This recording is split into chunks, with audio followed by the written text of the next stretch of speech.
Outlet Liquor is your place to buy a case. Stock up and save when you shop the lowest prices available every day at Outlet Liquor. You never have to wait for a sale. The more you buy, the more you save. Only at Outlet Liquor. What's your outlet?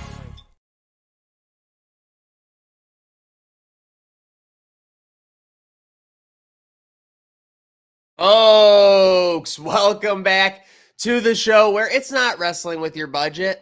It's not wrestling with your conscience. It's wrestling with emotion. And my goodness, what a night of champions we're coming off of on Saturday here. And what a double or nothing we have ahead with AEW. And just speaking of which, wrestling with your budget, folks, you don't have to do that because for a limited time, Outlet Liquor is not just the place to buy a case, it's the place to save some face. For any customer who purchases two 1.75 liter bottles of Tito's vodka, will get both for just the case price of $29.99 a bottle. Again, just $29.99 a bottle when you buy two 1.75 liter bottles of Tito's vodka. You can't beat that deal. Get to George Urban Boulevard. Outlet Liquor to make it happen must be 21 years or older, but there's no age limit on loving wrestling. There's no age limit on having fun. There's no age limit on entertainment. Let's get them in here. Slick Saturday. We got Jake, our friend, your friend, our friend, my friend, Micah. Gents, we're heading into double or nothing, but real quick on the show here, let's just get it out of the way. Night of Champions. Wow. I think that we saw a lot of stimulation, a lot of storylines, a lot of results that we didn't expect. Overall, the picks, did pretty well. We all got kind of owned on the Asuka Belair, except for McAdoo and Rob Bryan. Yeah. But with that said, what did you guys think of Night of Champions? I haven't seen this whole show. We were talking in the pre-show. Solid seemed to be the consensus. For sure, you can go, Jake, but it was great. Yeah, I mean, just to go from like high level, going back NXT days all the way through what we've seen so far, all these PLEs with Triple H, they're always solid. Like, it's going to be good rest. They're going to get good wrestling, good time. The results, a little bit surprising. I was not expecting Asuka. I thought that was a really creative finish too. Like, we haven't seen the Mist using that way in WWE in some time. So just a way to obviously that feud feels like it's going to keep going on. It was a really good match. I thought Becky and Trish really had a good match. I don't know how what your mileage is on Zoe Stark right now, but it's at least something interesting with Trish, right? Like, maybe that's her sticking around even longer than people are going to think, and she's going to be more of a, I don't know, manager role or some kind of role like that where she doesn't have to wrestle as much and Zoe can wrestle for it. But the women's match, and then Rhea just, dominating Natalya there. But the women's matches it was a really interesting night to me. And then our triple main event, obviously plenty of things to talk about coming out of those. I'm sure we'll get into the main event itself. Rollins and Styles, a good match. Nothing crazy, but we were talking about it before, Slick, that you were surprised how much you enjoyed the American Nightmare, Cody Rhodes, and his one arm taking on Brock Lesnar. Hell yeah, dude. I just feel like there was a sense of chaos throughout the whole match. And it was pretty obvious right off the bat what Brock was going to try and do and injure that arm even further. But the way that Cody went about staying alive in this match for as long as he did was just absolute fuckery. And I enjoyed every second of it, to be honest. One of my favorite parts, like I told you guys yesterday, was Michael Cole going bonkers for the last 5 minutes, saying this is one of the damnedest matches he's ever seen. I did not expect to enjoy a Brock Lesnar Cody Rhodes non-title match as much as I did, but it was fantastic. And then obviously the main event probably topped that just by the events of what happened with those shenanigans after the match. If we want to get into that, Jimmy, I'm sorry. Oh, Maniac, I am muted as hell. I got mute monstered by myself, but folks, I will not be silenced any longer. Let's get into it. Let's get into this main event talk. Obviously, I agree with everything you guys said. I think the 6, matches, the 2, main events, Rollins and, Styles delivered. I think they told a good story. I don't think it was like a 6-star match or anything. But I'm glad it was the opener. That's for sure. 100% with the way it went down. I'm glad it wasn't like the second to last because I think I would have felt a little bit flat. It was cool that Triple H came out. Again, that's the legitimacy we're looking for in this title, and it seems like a lot of attention is going to be put towards it. But yes, you get to the, the main event, KO, Sami Zayn. The crowd's going nuts for him. Great crowd. Definitely can't take anything away from him there. But yeah, the Usos interfere, kind of a surprise thing. And then the choreography on the Sikoa super kick I thought was pretty good. It came out of nowhere. Now, here's the one thing I want to say as we kick this off. I don't think anyone predicted that we were going to see actual bloodline on bloodline super crime yesterday. So I think that made it all the more surprising. But the one thing about the Royal Rumble, when Sami Zayn hit Roman Reigns with the chair, you kind of saw that coming. You saw that the moment was there. You saw he basically had a loaded gun.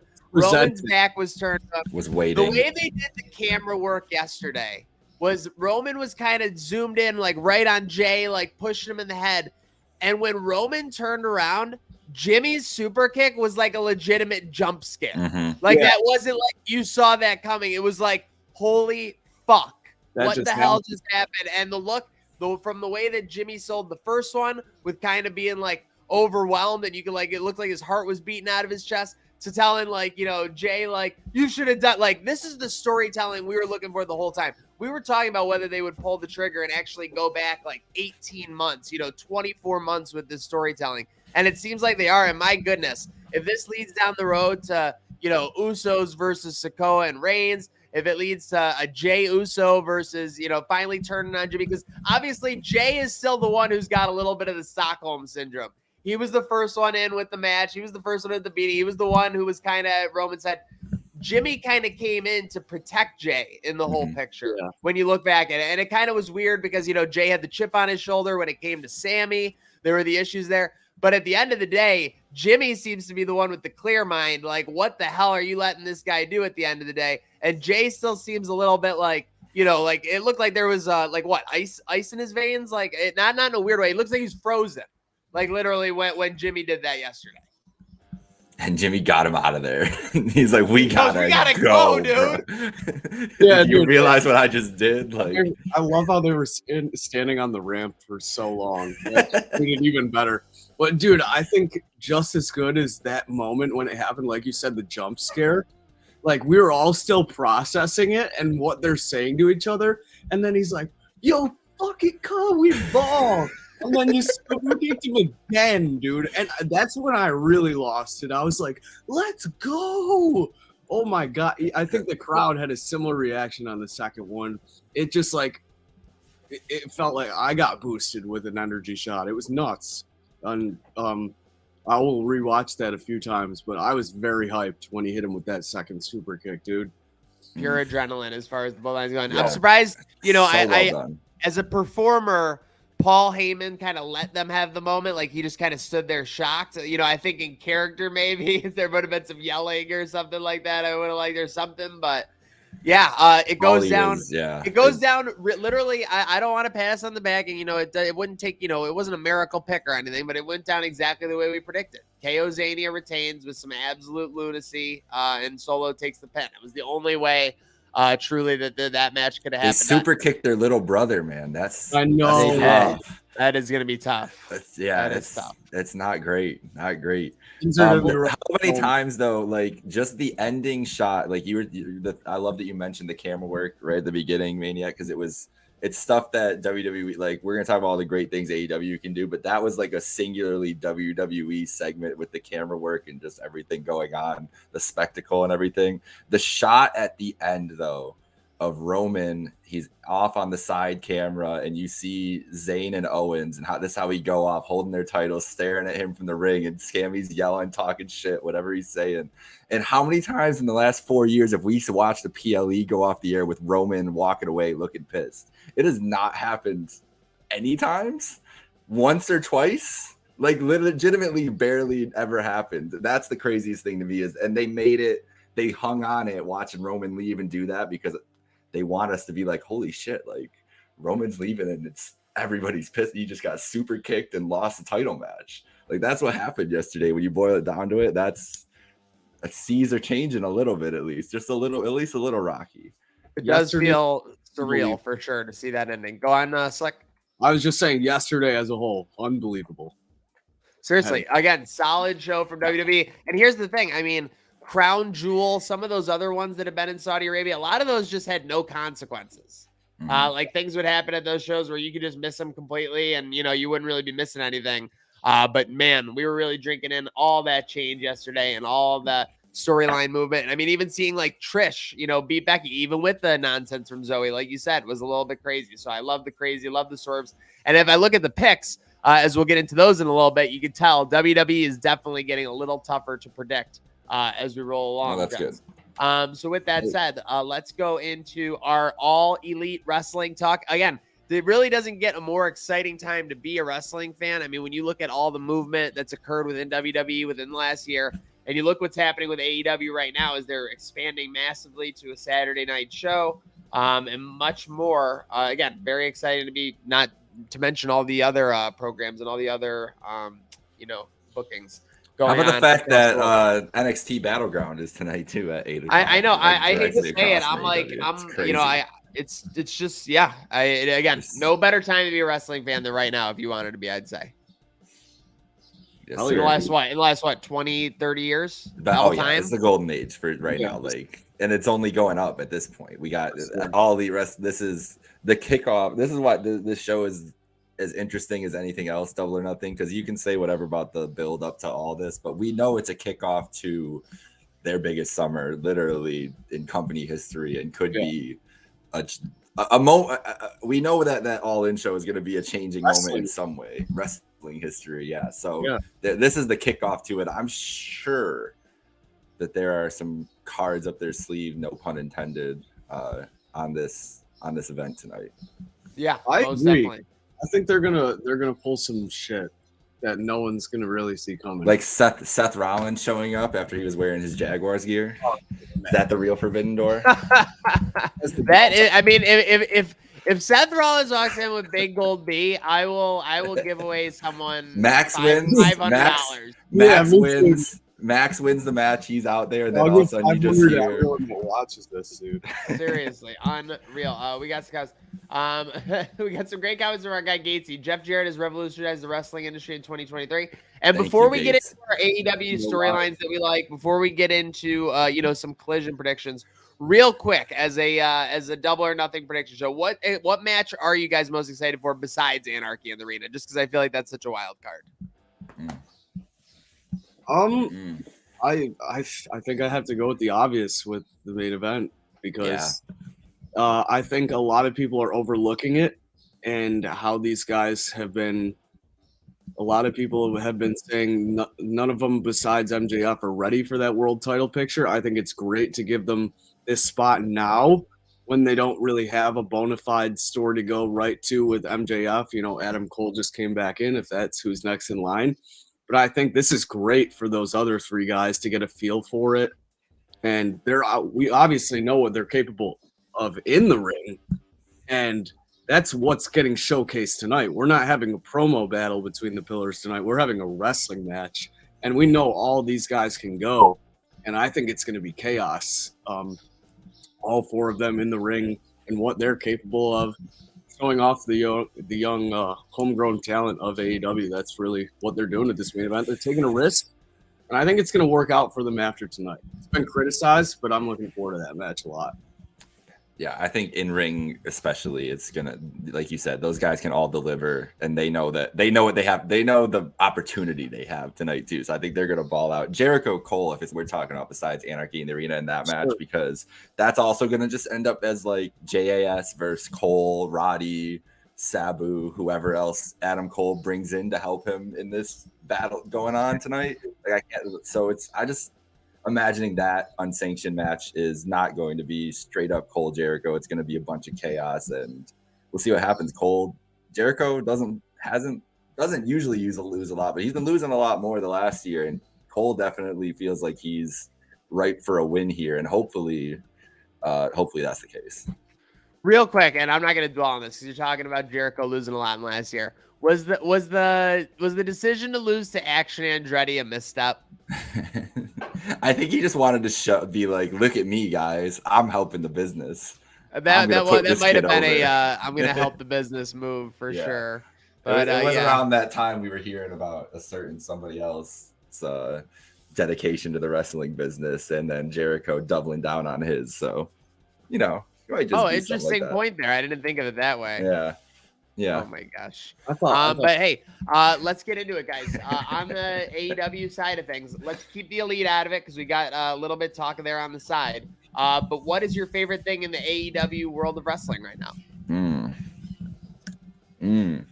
That's a great question. That is a great question. I'm actually going to jump in. You start. You go because first. I didn't even leave a match that I'm most excited for, and it's both one and the same. It's the guy Sunday night. If you were a wrestling fan, it used to be reserved for Heat with Sunday Night Heat, and there's one man getting heat at an insane level in AEW right now, and it is Christian Cage. I mean, here's the thing. I'm going to love this Jericho Cole match. I'm going to love it because I'm super invested in both these guys. I couldn't have told you that 2 months ago I was super invested in Wardlow and Christian Cage, but his mic work, everything. I mean, well, truthfully, Christian's been on this run for what, about 6 to 8 months now with this super heel work, but I think he's kind of reaching his pinnacle, not to steal an AEW term as far as they go, but yeah, super excited for that. And my favorite thing is just his mic work. Anytime you can get a segment outside of your MJF, your Elite, and things like that, it's going to be a guaranteed banger. It's always good by me. And so far, recently, it's definitely been some bangers. Yeah. Go ahead. Sorry. I was just going to say Christian Cage in a match with ladders. Seriously. Ladders are allowed. You have to watch every time, I feel like. And we've seen what Wardlow can do off the top rope for as big a body as he is. So this is going to be crazy, I think. That match is going to be and Luchasaurus is going to be involved too. Like Wardlow's going to be 2-on-1, just going crazy the whole time. I'm excited about that. I think just the way they've been building back up Cole and then bringing in Roddy, they've been having great matches with it, and I'm really excited about that tonight. And if he is the guy to face whoever wins in that main event, likely Max next, I really can't think of a better matchup, those two. I really want to see that feud, that match, everything else. So Cole has been them building him as I feel like their biggest baby face right now, the way with the reality show and just his placement getting put against Jericho here in this spot is like a gatekeeper to the main event type thing. And this is really the biggest, one of the biggest Adam Cole matches ever. There's probably a couple others you could talk about, NXT, otherwise everything, but this is definitely a huge spot, even though it's not going to be straight one-on-one with Jericho. I'm excited for that storyline, see how it plays out going forward, and how Britt plays into it too, because she's not really involved on this card anywhere. So that's interesting. Oh, you got to think at some point she'll be playing a role for sure. So we'll definitely keep an eye out there. And speaking of keeping an eye out, let's roll into it. You can't spell Elite without I. So Elite, they're back together, in the form of Hangman, the Bucks, and Kenny. There might be some fringe characters at play as well, but obviously it's one of the biggest storylines in wrestling with, Hangman returning last week to help him take on Blackpool Combat Club this week in Anarchy in the Arena. So I'm just curious what you guys think. The big thing is on Being the Elite this past week. They did get the massive elephant out of the room where they kind of revealed. Well, they didn't reveal. They had the Dark Order reveal to Kenny that the Bucks had kind of approved Hangman beating him. They had stood aside while he beat him. Now, you watched this, Jake. I didn't know if you did, Slick, so I didn't want to be in the spot. But okay, but Kenny sold it like he knew the whole time, right? Like it happened quick, but he kind of did a cover where he clearly didn't, right? He did, yeah. I don't think he did, and I also don't. He's still going crazy. Like he was still doing weird stuff. Like he has all his ticks going on and stuff. So that's really the biggest thing I'm worried about is Kenny's Kenny's good right now because he needs to just beat up Jon Moxley. He's got a singular focus. But beyond that, is going to be very interesting because he's losing it a little bit. I don't know if he knew though. That's interesting because I kind of did think he knew, but maybe he was just trying to play it off there. Where it was both the moment that like when it happened he was shocked, but then when he went to them he's like, of course I do, guys. Like, Matt's putting me over. Be a man, Jackson. Let's go to Wendy. This was an absolute banger, and it's why being the. I mean, truthfully, if there was a 20-minute show on WWE that kind of showed like them like in kayfabe kind of acting behind the scenes and stuff like that, I would probably watch it like just to see like filling in storyline gaps, and that's kind of what Being the Elite did. It brought the storylines that they wanted to life. But real quick, between now and Wembley, so again, the end of the summer here, August 27th with that event, yep. I believe. Any predictions for what might happen with the Elite between now and then, or any any predictions to put on the record? I think Bucks might get into the tag title pictures again now that FTR holds. Are they ever going to address that Adam Cole and it was the revival, right? Beat up the Bucks. I'm just interested in the fact that Matt Jackson wore a Bullet Club era Young Bucks shirt on Wednesday night. That's the biggest thing going forward. That's big. You got to look for those. Super Kick Party. It was like a Super Kick Party shirt, but it was their Bullet Club Super Kick Party shirt. And I'm just, Forbidden Doors coming around. There is a Bullet Club group right now on AEW television that have not interacted with Kenny or anybody else. Cole has not, like you said, joined any group or done anything. Maybe that is the next, I don't know, but the Bullet Club shirt was very interesting, and Forbidden Door on the corner. That's what I'm on the lookout for with the Elite next after this. Do you think there's a blood and guts match in the future? Well, I guess we could talk about that later. That's depending on where this feud goes after tonight too with Anarchy in the Arena. If a certain someone would do business, we could probably have a blood and guts match that could probably sell out the universe. But that could happen at any time tonight too. That's the biggest elephant in the room. There's today. No way. Neither of you have thought about that at all. There's no way. Neither of you have thought about that at all. I've thought about it, but I just don't see it. I've dispelled the notion entirely. Actually, I did not. I think after the main event is a very big time. He might be in Vegas actually. So you're locking in post main event nonsense. You are. I think it's post main event. Maxwell or post Anarchy nonsense. No. Maxwell holding the title. Oh no! A title he never lost. He comes in with the one around his waist, just like the Cena. That sounds like a good collision. Not Pepsi. That sounds like a good collision main event to me. That sounds like a good collision main event to me. I was gonna say, let's get into it because obviously AEW Collision. I mean, this is like obviously Rampage. They had huge aspirations for, but I think they knew going in when you're putting a show at 10 p.m. on Friday. You're not exactly going to drive mainstream viewers. People are pretty exhausted from sports, things like that, watching that. And again, we were all watching from the beginning. I think when Punk had matches on there and stuff, it was a huge draw, obviously. Mm-hmm. So that goes without saying. But with that said, first and last segment of AEW Collision, June 17th. Give me some predictions, boys. I'll go first. Tony Khan coming out and getting interrupted by MJF, who's interrupted by CM Punk. And then main event, CM Punk and someone versus MJF and someone. I don't see them going one-on-one in the first Collision. But I do see maybe a tag match. You think Punk wrestles first Collision? I think, dude, if you're Punk, what have you been waiting this whole time to do? Yeah, I mean, I don't know when he got healthy or anything. He might work with children, but he's looking to wrestle some men, baby. No, I feel you. I mean, those are great. I'd mark out for anything, but I think it's very similar to the first dance where Punk opens the show. It'd be dope if MJF interrupted him. Just got that right out of the way. Was listen, buddy, you can't just I can't just come back with my big return and then you go off in the media scrum, get yourself fucking fired, and not have to wrestle me again just right after I dressed you. That'd be awesome, but. I don't know, man. Punk comes back. What about MJF doing an entrance like you said, when he did the last match of Jericho and he did the Jericho? Oh, that'd be entrance? awesome. What if he came out to Cult of Personality, cut a 5-minute promo, and then Punk actually came out or something? Or what if he came out to the Kill Switch Engage song?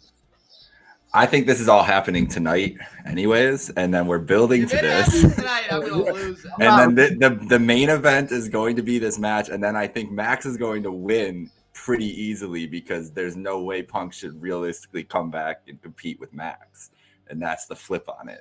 You get everybody hyped up, you go up for it, and then it's like, no, MJF's just better than Punk. It does something. You go from there. That's more interesting. Is Punk being like getting mad? Where he goes from, if he does that, like going crazy after that, whatever after that. That's what I really think there is something crazy is gonna happen. We're not getting like a straight pay-per-view finish tonight with that fatal four-way, like unless they have to have something crazy for that main event. It can't just be Max winning off the air. I don't think so, at least. Anarchy and the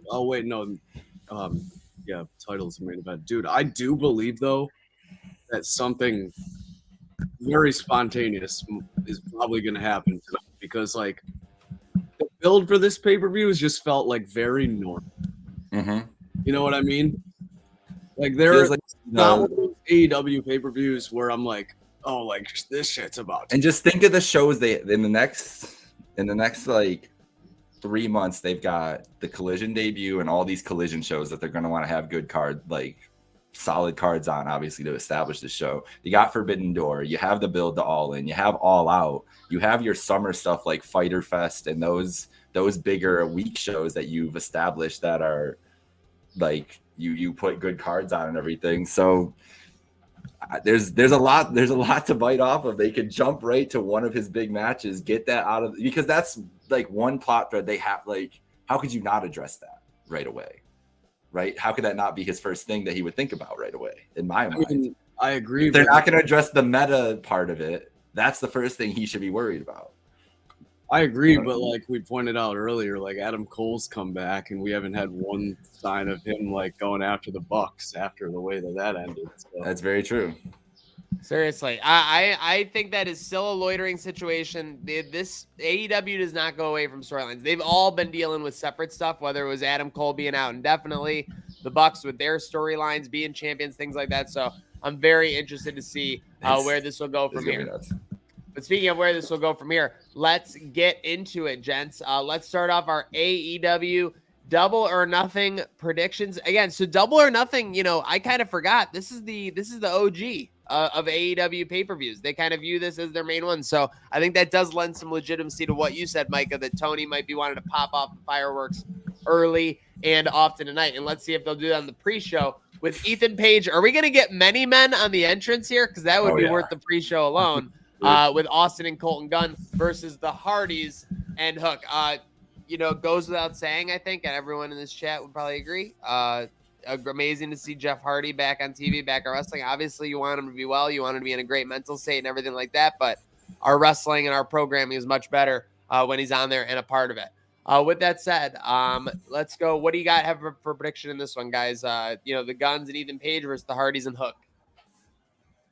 Yeah, given the recency of Jeff reuniting with Matt, and it's pretty hard to pin a loss on Hook in any way, shape, or form in AEW. So there's no reason I should pick Page and the Guns here, even though I thoroughly enjoy all of those guys, watching them wrestle and what they do in the company.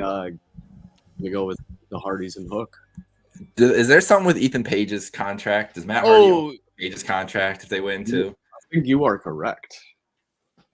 Oh, there's a step I missed it in the wiki. Or was that the firm? Or was that during the firm deletion? Was that already established? And this is following. I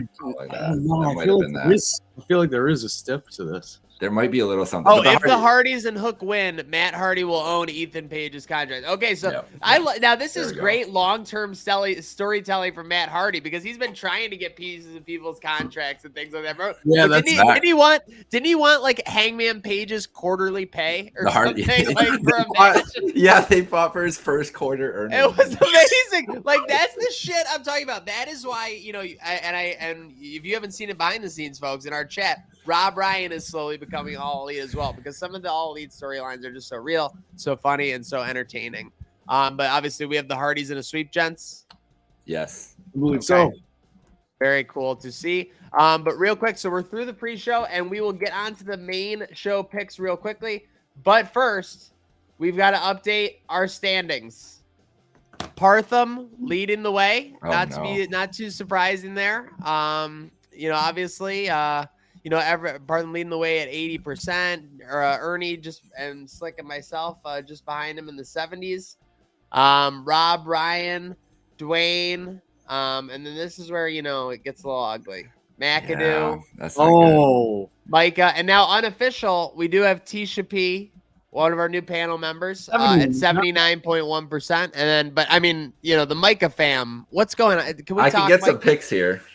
Yeah, this is a good chance to get up. Listen. Let's look at that percentage, though. That percentage is not that far off of everybody else. It's not terribly far off. It's not terribly far off. Who would have thought? I picked the one time I picked Bianca and Roman again. I'm like, you know what? I'm done doing this. They both lose yesterday. I knew I was done right after that. Everybody missed on Bianca. Everybody missed on Bianca. I missed on Rhodes versus. It's still a loss. And Ellen is out, but let's see who can get some W's. Mania tonight. was tough for me. Mania. I was like, for everyone. By the way, we were talking in the pre-show or during the early part of the show. Nobody went better than like 10-3 on Mania. WWE used to be where you'd go 6-1, 7-1 at worst, and then AEW 50. So shout out to the booking and WWE becoming a little bit less predictable at the very least. But let's get into it. Speaking of unpredictability. Let's get into this one right away. 21-man battle royal for the AEW International Championship. I mean, this is a very juicy nugget here, and it will be Orange Cassidy defending against Ricky Starks, Butcher, Blade, Bandito, Commander, Lee Moriarty, Big Bill, Ari Daivari. By the way, Big Bill can main event a WrestleMania. Tony Nese, Chuck Taylor, Trent Beretta, Kim Sabian, Ray Phoenix, Penta El Zero, Swerve Strickland, Brian Cage, Jay White, Juice Robinson, Keith Lee, and Dustin Rhodes. So right off the bat, gentlemen, I think maybe 4 names can win this match. The one I said 4 times, Swerve Strickland, Orange Cassidy, Ricky Starks. I'll put my fringe guy as Big Bill because I think they're probably saving him for his own main event down the line. But with that said, I'll lead it off here. I am going to go with Jay White taking this away. Orange Cassidy's had a great run. He's basically been opening Dynamites for what feels like, the past 4 months now? It feels like every show opens with that theme. He's done a great job. But now they can segue Jay White in as an international champion. I mean, I think that fits his character, especially coming from overseas, coming into the promotion. I think a lot is working there. And let's face it, Jay White's a piece of shit, and there's nothing worse than a piece of shit with a title. So it'll be very entertaining and breathe some light into the international championship. What do you guys have going down in this 21-man blackjack battle royal? I think that I like that there's a bunch of feuds in the Blackjack Battle Royal together to kind of just keep them all going. Like we got Swerve and Lee that are probably going to have their moments. You were talking about Jay White, Starks, everything. But I'm picking Orange. Orange is winning the 21-man Battle Royal. He's not losing here. He's getting pinned when he loses. He's going to make it through. He's going to be there at the end with all these people that are beefing with each other. They're all going to take each other out, and Orange is going to flip somebody out. And then I think he's going to fight maybe your boy Jay White on Wednesday or something. And one because he's just gonna keep going, and then he loses and he gets pinned. I think he's got to lose to get pinned. What's Orange gonna do? Is he gonna go sit down in the middle of the ring while 20 men are just fighting around? Maybe yeah. And they're gonna do something he's gonna do something. Where maybe he brings everyone, right? Maybe he brings a camp chair with him to the side of the ring. And he just rolls out and just sits and watches. Yeah. Jake, you took the words out of my mouth because I just can't see it come this far with Orange, and then if this is the peak of his title reign, he's just why don't we throw in 20 other guys? I'll fight them all. See you on Sunday. Spin Zone, isn't that the perfect way to get the title off him without him losing any momentum? It is, but I think this is, like Jake said, a way to set up for maybe Jay White getting another shot at that title where there's not 19 other guys involved in the match with other threats of taking him out when he's focused on something else. Jay White gets thrown out on some stupid shit, and Orange wins on some stupid shit, and you might have Jay White and Orange, like Jake said, fighting on Wednesday. And I do think Jay White should be the one to take the title off Orange, but it should be on some total scumbag antics, maybe with Juice involved ringside. Like, you got to, like, really make a big deal out of some antics if you're pinning Orange Cassidy for that international title after how far we've come. But I think he holds on to it tonight on some, like, peak comedic wrestling stuff that we see from Orange. Feels like every week. You could even have it as a situation where like 19 people get eliminated in Orange and somebody have like a 5 to 10 minute match on their own in the battle royal and do it something like that, where then maybe somebody eliminates Orange and then it feels like it's, he didn't get pinned, so he can get another match for it, or vice versa. It's going to be really interesting to see how they book it, like, because it's not the casino, right? Like, we're not getting everybody coming out either. It's just going to be everybody in the ring. Over under 5.5 eliminations for my guy Big Bill. Oh, over. See, I'm telling you, if this guy can main event at WrestleMania, it's plain and simple. Dream booking is Big Bill versus Omos in a ladder match at WrestleMania. That's true. Iron Man match. Sign me up. Sign me up. Yes. So actually, surprisingly, that was a sweep for Orange. Rob Bryan was on Orange Cassidy. Parthy's on Orange Cassidy. I mean, with 21 men in there, I think shit might get crazy, but I'm the only one on someone else in the form of Jay White. By the way, for our pick series, folks, don't forget that any match with 5 or more potential winners, we do not count as a win or a loss. We only count it as a win if we do get the correct prediction there. So just for bookkeeping as we roll on. And speaking of rolling on, I'm looking forward to this one. I talked about it in the lead up. Ladder match for the AEW TNT Championship. This is how you breathe. The championships are always made better when someone seems like they're willing to just go to the ends of the earth to win them. And that's what it feels like Christian Cage is doing right now with his promo work, everything like that. Wardlow obviously is a powerhouse. Arn Anderson is a great, kind of a wild card / asterisk on everything for sure. So with that said, I'll lead it off here. I think Wardlow ultimately retains. I do think there will be a moment with Luchasaurus or something where they'll have the upper hand. Arn Anderson will probably, I say this jokingly because if you saw the episode, he'll probably pull out his Glock or something, take care of business or whatever. Yes, Nerf gun, and obviously get them back in it. I think Wardlow will ultimately retain. I think we'll see a powerbomb symphony on Christian Cage, even in the old age. So that'll be a big one to take. But I think Wardlow ultimately retains after some crazy hijinks and probably, surprisingly, based on how many good matches are on the card here, a top match of the night, in my opinion. What do you got? I want to pick Christian so bad. Oh, dude, I want him to win so bad. Yeah, I think that'd be awesome, but I feel like, especially with how Wardlow's momentum has already been lost once in the past, they're not going to want to take a title off him right now, especially after pairing him with Arn Anderson. So I'm going to pick Wardlow, and I'm going to hate myself if Christian wins because I really do want that to happen. But I feel like if I picked Christian, it would also bite me in the ass. So I'm going to pick Wardlow to retain, but I'm really looking forward to this. Ladders and Christian Cage go hand in hand, and this will be fun with Luchasaurus and Arn Anderson both in the vicinity as well. Yeah, you said it best right there. Christian and Ladders, sign me up. They're going to be able to do some like crazy stuff. Wardlow, maybe that moonsault or something off the ladder onto these two, like doing something crazy. I'm excited to see how they book Wardlow, how strong they make him look in this, taking on both of them. Arn, I hope, does something. Maybe this ends up with Arn and Christian like doing something because they have been really the one, like the war of words going at each other. I don't know about a match or anything like that, but I mean like some kind of. Hey, you want that? Is that what that would be? I mean, if if Hulk Hogan can come back and have a match, I'm sure we could do. The thing is too, I'm surprised that they don't, utilize these more. And I know these people want to perform in front of live crowds or whatever. The fact that you can do cinematic matches right now, like truthfully, it shouldn't be a problem for Hulk Hogan to have one more match because they should just do a cinematic match where he does like a leg drop from like a 50-story building or something. Like, you know what I mean? Like you can literally do anything. So yeah, you can easily put Arn Anderson in a match. Speaking of stuff like that, do we think Wardlow does like a Jeff Hardy-esque swanton on the Christian through a ladder tonight, or like? I feel like they're gonna go for a huge spot like that. Yeah, this feels like. Go ahead. I was just gonna say Wardlow's a Hardy mark, like all of us at heart. So I don't know. I feel like we're gonna see some crazy shit out of that boy.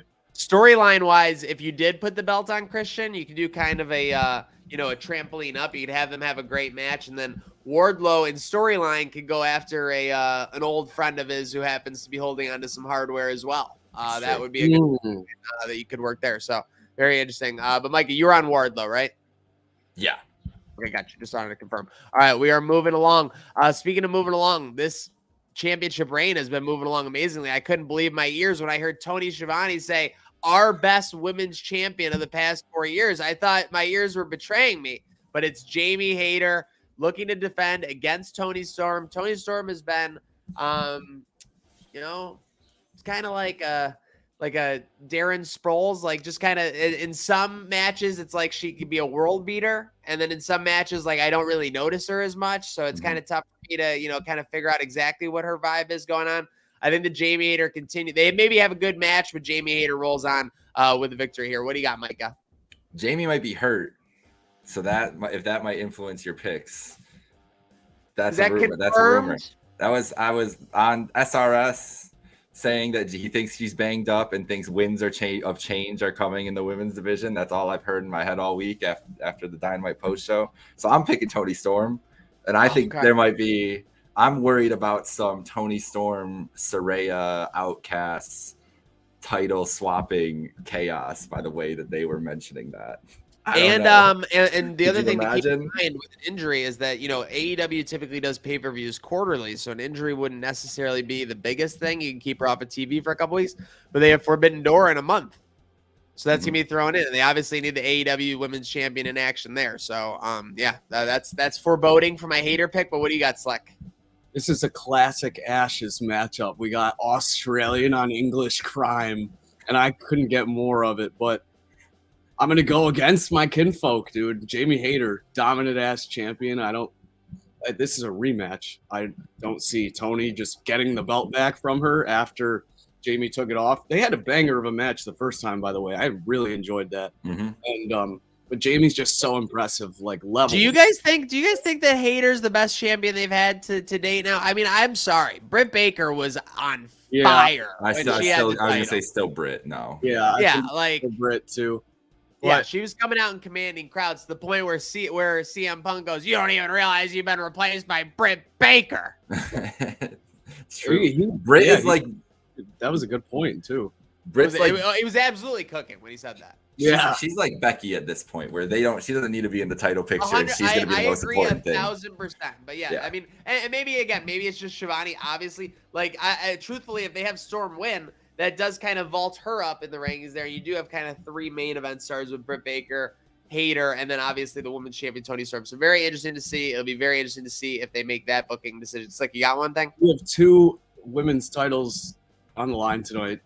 Was this the spot where we think certain someone might have shown up? If she does, I think it was later. I think it was later. Show up. Okay, I'll save it then. I mean, to be honest, they need it to be later for the other one because there ain't no other way that woman's losing that title. With that said, speaking of losing titles, I did not even know they really had a match, but then I looked it up. Open house 6-man tag match for the AEW World Trios Championship. House of Black, Malachi Black, Brody King, who's still, by the way, I feel like Brody King is a potential AEW champion down the line, and Buddy Matthews with Julia Hart versus to be announced. Who do we got here in this spot? Any predictions? We had this comment earlier. I was going to say, we got Gatesy chiming in. I can't imagine it's a New Japan group because they've got a show next week. They had shows like last night. So that's like, I'm trying to think of somebody. Could it be best friends with somebody? Is it Varsity Blondes I'm thinking, with somebody? It can't be United Empire, but could it be Osprey and Fletcher and somebody? Is it going to be Dante Martin and somebody? Not Okada or Takeshita. What if it's Takeshita? Oh, that's true, dude. That's very viable, actually. Takeshita, Don Callis. Yo, if Don Callis walks out to accept this open house challenge tonight, I swear to God. Oh, that's who I'm picking is Don Callis to accept. But I'm picking the House of Black to win, but that might be the... Yeah, we do still have Don Callis later. We have so many storylines in AEW. And again, the thing is, you really have faith, and I give WWE credit. Last 2 years, Bloodline, etc. They've done a much better job with their storylines. But since AEW has began, they've always began and finished storylines. Like they always follow through. So these things that we're waiting on, you really do have a sense of confidence that they're actually going to happen. We are split on that one. We have Rob Ryan on Tony Storm, Parthy on Jamie Hayter. So 3 on Hayter, 2 on Tony. Oh, sorry, I'm losing my brain. We were talking about the prediction for the House of Black Yes. match. So with that said, do you think there's any chance they lose this match, since there's really nobody that can debut or come in this spot that would be bigger than them in this spot? No, I don't think so. no. These open house rules matches are going to continue to keep happening on Dynamites. So House of Black rolls on. How'd you like the lighting last week? That was different than just the dark lighting they had. It was interesting. I liked it better than just the dark lighting. How the crowd looked, it looked pretty like funky. I don't know. I just like that it's a dip. Like they're trying new stuff with it too. Like make it feel, like it's actually set apart from the show. When was the last time a surprise entrant came into a championship match and won? Santino Marella? Yeah, that's Kevin Owens. Okay. U.S. Open Challenge. Did he even win the? He didn't. Just came out and powerbombed him. Yeah, you're right.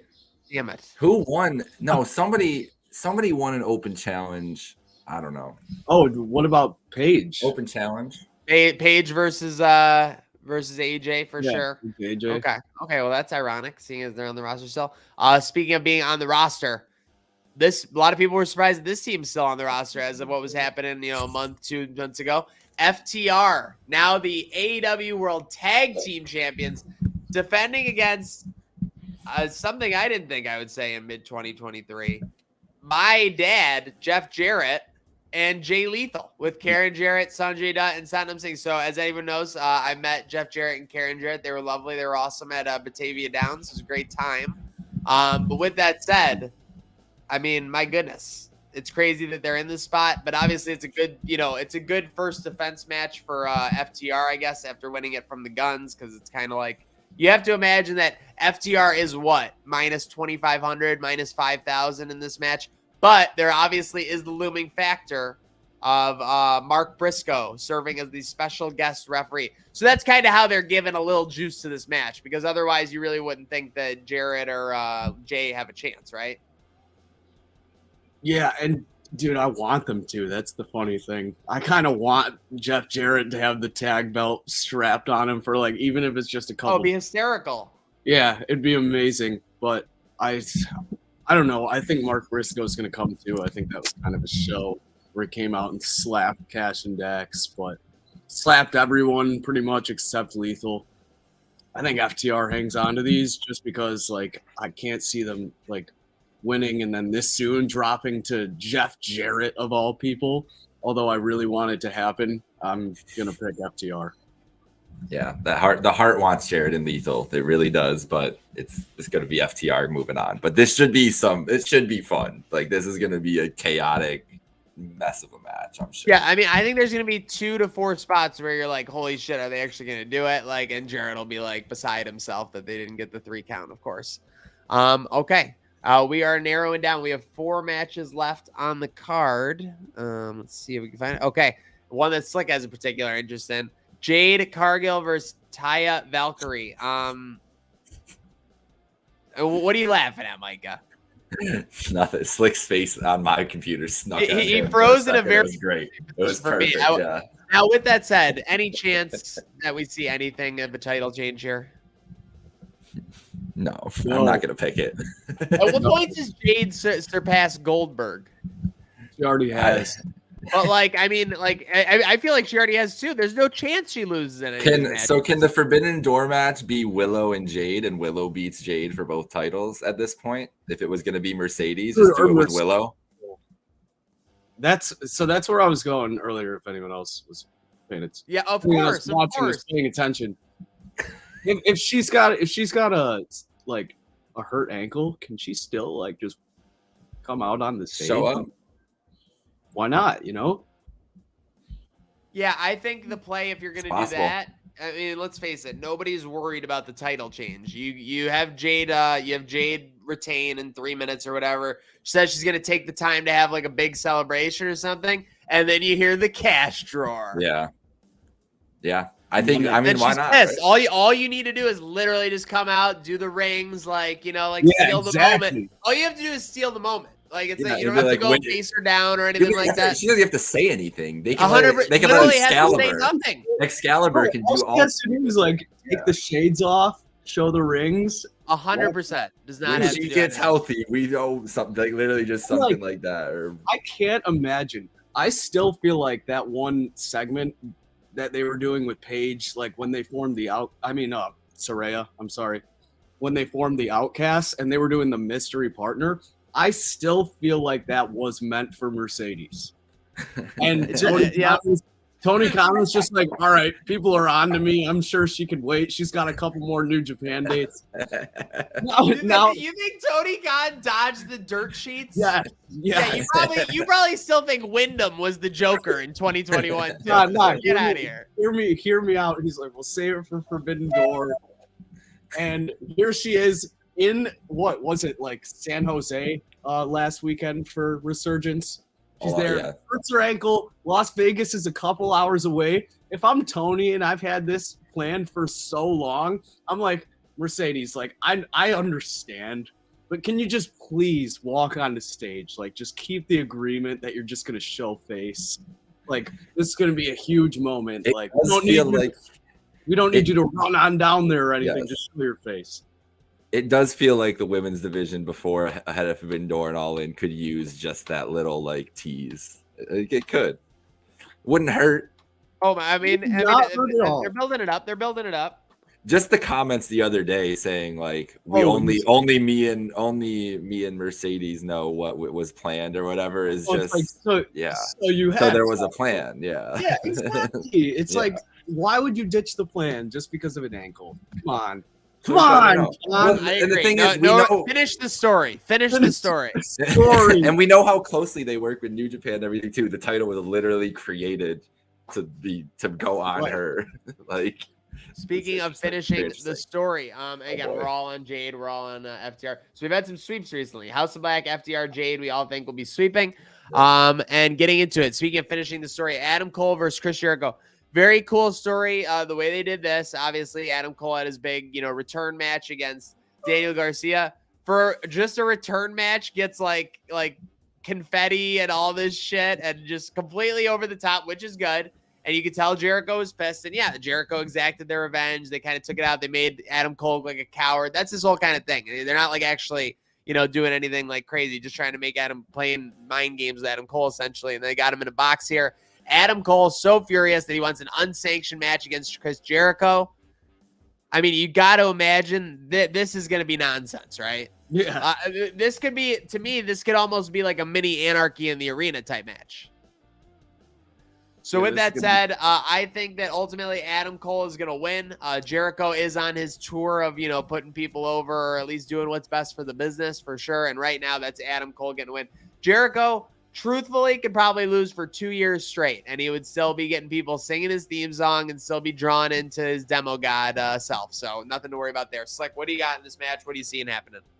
I also have Adam Cole, but you summed it up pretty well. This is going to be a chaotic match, probably right before Anarchy in the Arena, so kind of like your prequel to all that chaos.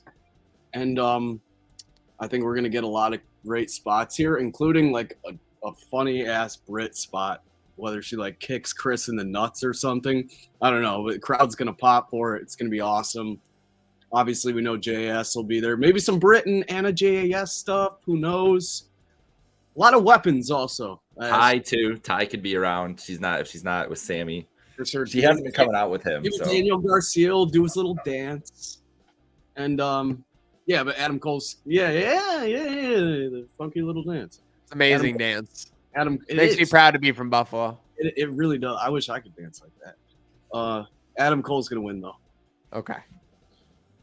Adam Cole. But this match I'm very interested to see what Adam Cole and Chris doing this unsanctioned, lights out, whatever this match is actually supposed to be. It's funny that they're calling it unsanctioned after it was called Lights Out and Cole had the unsanctions in NXT and everything. Like it just feels like a little needle to Sean tonight for that NXT show, but they're gonna do some crazy stuff. These are guys in these kinds of matches. We saw what Jericho helped come up with last year in Anarchy in the Arena. Like you said, this might just be a mini one of these. Roddy's gonna have a nice spot. Sabu's gonna what crazy thing is Sabu planning to do tonight, man? What is Sabu coming out was the most wrestling thing that's ever happened in the world because it's 5-on-2 and literally Cole does this whole speech on, well, guess what?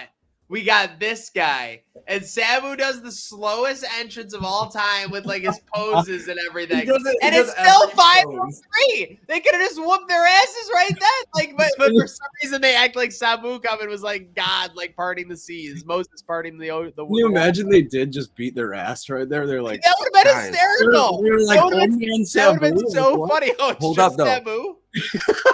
Sabu he's the special enforcer though, so he's right in the middle. I think he's gonna turn on Cole like 5 minutes into this match. Oh God, dude. He's friends with Jericho. He's known Jericho his whole life. Like they've wrestled in ECW together. I think Cole's just gonna get turned. Sabu's just gonna be like, oh fuck this guy, and it's gonna turn into 6-on-2, and Roddy and Cole are just gonna have to knee strike their way out of it. I think the one thing they always do in these matches, and I guess I've seen more in WWE, so I guess I'm going from experience, is they always try and say like, oh, something could happen in this match that like couldn't happen in like a street fight. You know what I mean? Yeah. Like, but nothing ever does. Like they're like, you know what I mean? Like they're talking about like someone losing like a finger or something. Now I'm saying I don't want someone to lose like a a cats or something. I just want to see like the threat of something like that guy. Like they're about to drop Britt Baker off like 150 foot like ledge or something. Like, and Cole has to decide between like leaving the match or like I just want to see something happen that's like clearly like AEW would have a legal problem with. Because that's the whole thing. Is they don't want to legally sanction this match. Maniac. Last year, Eddie Kingston did threaten to set Chris Jericho on fire. Could we see somebody get set on fire? Someone's got a knife. Yeah, like just take out a weapon. Yeah. Again, I don't want AEW to just keep bringing weapons to the ring, but like I want to see something. Here comes Arn Anderson to the ring. But like, don't you think in storyline like there should be a moment where Tony Schiavone's like, this is why Tony Khan wouldn't sign off on this guy's like you just 100%, yeah. Like I guess they could play it up because of their contracts and him wanting to have them for like 2 years or whatever, things like that. But again, I just want to see. Yeah, why is this not sanctioned? What is the point of it being exactly? Why is this not a Las Vegas? They're both wrestlers. Fight? They're why both wrestlers on the Vegas roster. Street fight and it's an unsanctioned match? That's what I want to figure out along the way. There will be no questions left after this next match.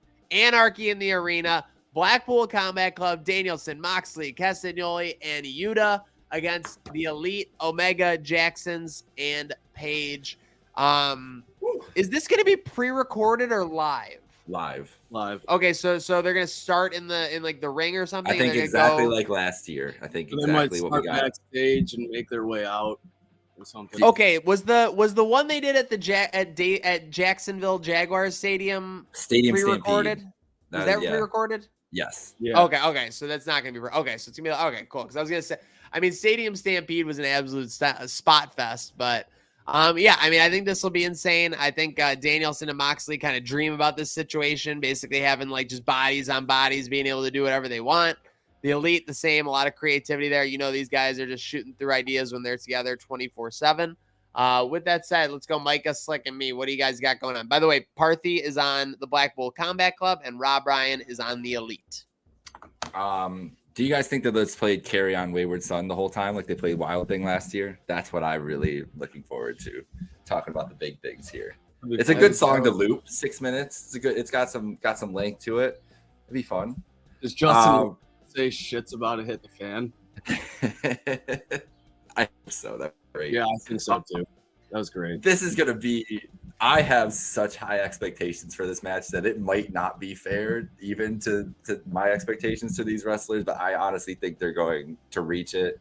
Last year's Anarchy in the Arena was one of my favorite matches I think I ever watched. Like, it was so much – I just didn't know what to expect. It was such a joy. So, maybe being able to kind of see what the idea is it's different. But the fact that just the wrestlers, like just looking at this on this screen, just look at the wrestlers that are on here. The only one I'm not going to give any credit to is Wheeler, because I'm not a Wheeler Yuta fan, and the fact that he's in this match it's crazy to me. But the 7 other guys, if you put them in a ring at any time in the world, like this is going to be something crazy. They definitely, you want to talk about crazy spots planned throughout the arena. Oh, yeah. I can't even, Kenny is going to like jump off of something in the wherever the concourse, I'm sure this fight is not going to just be in the arena. Like you said, backstage, concourse, outside, wherever. Like, I'm sure they're going to do just some insane things during this match. I think it's going to be the match of the night, one of the best matches of the weekend. I think Blackpool Combat Club goes over because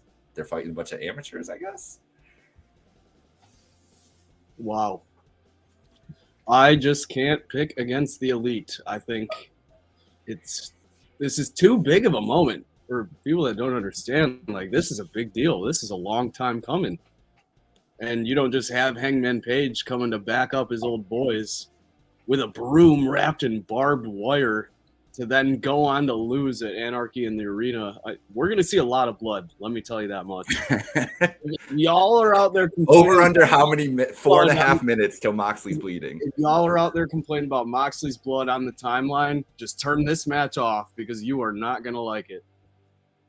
If John Moxley doesn't bleed in this match, I'll give everyone that likes a certain tweet of mine $100. But yeah, I just can't pick against the Elite. It's such a big deal with Hangman coming back, defending his boys. And I feel like the Blackpool Combat Club are starting to take a lot of heat. They're actually going through with the crowd as actual heels based on what they're doing. If you want to become a heel, but your star power is preventing you, just kick some guys' ass like Kenny Omega, Matt, and Nick Jackson, because that'll put you in some heel heat real quick. I'm going to go with the Elite, though. This is their bread and butter.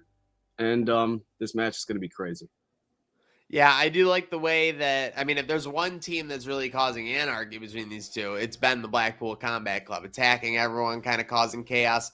I think that the Elite is always going to be like the Avengers of, like this universe, right? Like, they're always going to be number one. Like, they're going to be the number one squad. I feel like they could really solidify. Again, do Danielson, Moxley, and by some extension Castagnoli need this solidification, like in the grand scheme of thing, to like the dedicated wrestler fan of the last decade? Probably not.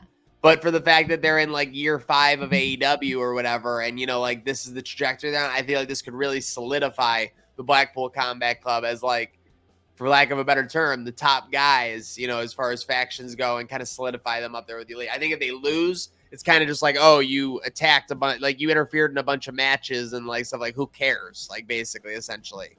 And truthfully, the Elite has constantly kind of tried to do this where they're like, oh, we're gonna go form a trios like match or a trios group with like, the Jacksons and Omega. Like, they lose the trios match. Like, they kind of have a knack of like trying to form like these like big moments and then losing, actually, because they're putting the other team over. So I'm going to go with Blackpool Combat Club in this one. I don't know about the amateurs comment from Micah. But, we'll see. We'll see. Hey, I'm just saying, if they lose this match, Danielson's going to be saying some crazy stuff, man. Oh, agreed. No, I do think I think that the last 2 weeks, the Elite got their happy moments. That's really what it comes down to. 100%. They got the reunion, and even last week, Matt and Nick got over on Wheeler and Claudia with those super kicks.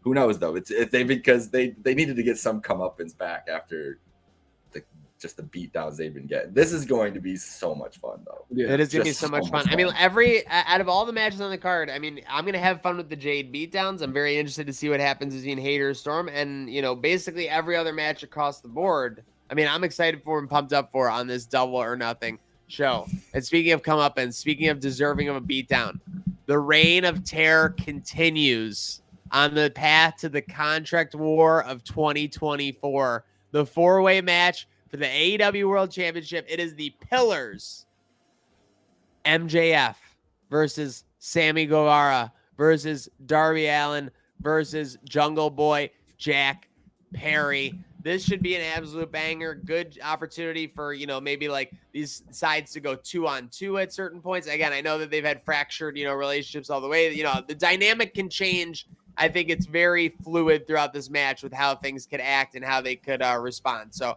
I'm expecting, not for any lack of a better term, but I'm expecting this match to kind of leave the ring as well. I don't think, you can keep 4 guys just in ringside and everything like that. I think maybe someone goes through a table at some point, something like that.